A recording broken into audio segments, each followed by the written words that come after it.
Actis, 31% de logements pour les plus pauvres. C'est un office public spécialisé HLM. Grenoble Habitat, 8% de logements très sociaux. C'est une SEM, une société d'économie mixte avec des capitaux publics et privés. Si les deux fusionnent en SEM, ces représentants des locataires craignent que les loyers augmentent, que les habitants soient moins représentés, que les bénéfices se noient dans le budget municipal. Aujourd'hui, de toute façon, la ressource de la SEM Grenoble Habitat sur son activité production de logement ne revient pas complètement au logement HLM. Demain, on aura une SEM.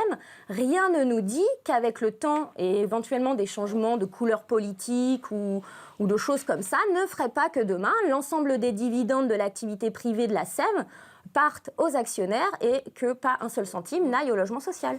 À la clé, un risque de dégradation des conditions de vie, selon cet ancien directeur d'Actis. Il a beaucoup travaillé dans les quartiers Mistral, Tesser et Villeneuve. On peut donner un exemple très clair.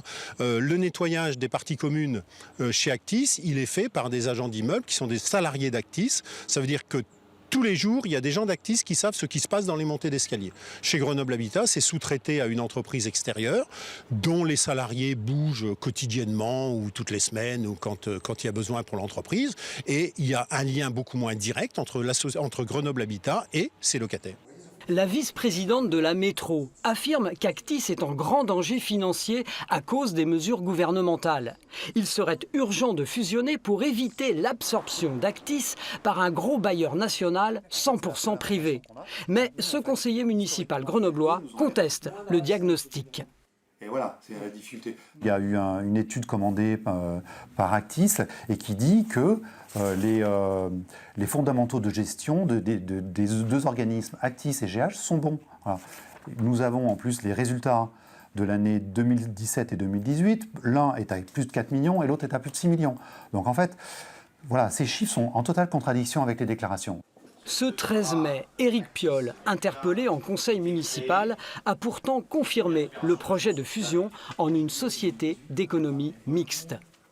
C'est cette structure qui est la plus adaptée pour continuer d'assurer un service public local, avec une structure, un capital public dans son immense majorité, avec une structure où la décision appartient aux élus locaux, avec un conseil d'administration présidé par les collectivités locales, où celles-ci sont largement majoritaires et ne peuvent, par principe, dans une entreprise publique locale, ne peuvent devenir minoritaires.